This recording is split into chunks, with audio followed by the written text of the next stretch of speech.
Nation news live, സത്യം, ചരിത്രം, വർത്തമാനം.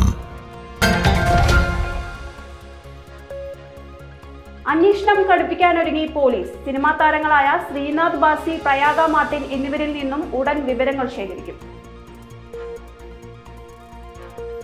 ചക്രവാത ചുഴി ന്യൂനമർദ്ദമാകുന്നു. കേരളത്തിൽ അതിശക്തമായ മഴയ്ക്ക് സാധ്യത. ഓറഞ്ച് അലേർട്ട് ഇന്ന് തലസ്ഥാനത്തും കൊല്ലത്തും. പ്രവാസികൾക്കായി KSRTC ബസ് സർവീസ്. വിമാനത്താവളങ്ങളിൽ നിന്ന് സെമി സ്ലീപ്പർ സർവീസ് ആരംഭിക്കുമെന്ന് ഗതാഗത മന്ത്രി KB ഗണേഷ് കുമാർ.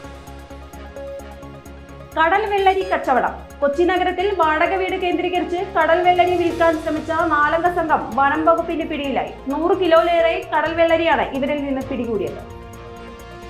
ദുരിതാശ്വാസ നിധി ദുർവിനിയോഗം. CPM Ernakulam Thrikkakara area committee അംഗമായ PV ചന്ദ്രനെ പ്രാഥമിക അംഗത്തിൽ നിന്നും പുറത്താക്കും. ഇറാനിൽ അപ്രത്യക്ഷ ഭൂകമ്പം. ഇസ്രായേലുമായുള്ള സംഘർഷം യുദ്ധത്തിന്റെ പടിവാതിക്കൽ എത്തി നിൽക്കെ ഇറാനിലുണ്ടായ ഭൂകമ്പം സംശയമുണിയിലെന്ന് റിപ്പോർട്ട്. +1 വിദ്യാർത്ഥിനി ഗർഭിണി. കൊല്ലം അഞ്ചലിൽ 16-കാരിയെ പ്രണയം നടിച്ച് പീഡിപ്പിച്ച് ഗർഭിണിയാക്കിയ കേസിൽ യുവാവ് അറസ്റ്റിൽ. കുളത്തുപുഴ സ്വദേശി സജീവാണ് അറസ്റ്റിലായത്. ഹരിയാനയിൽ വിജയാഘോഷം തുടങ്ങി കോൺഗ്രസ്. ആളും ആരവവുമില്ലാതെ ശോകമുഖമായി BJP ആസ്ഥാനം.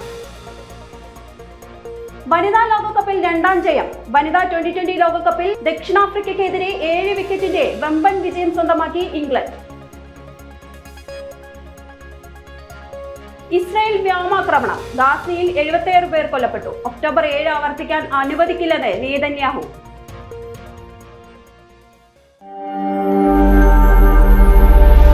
നാഷൻ ന്യൂസ് ലൈവ്, സത്യം, ചരിത്രം, വർത്തമാനം.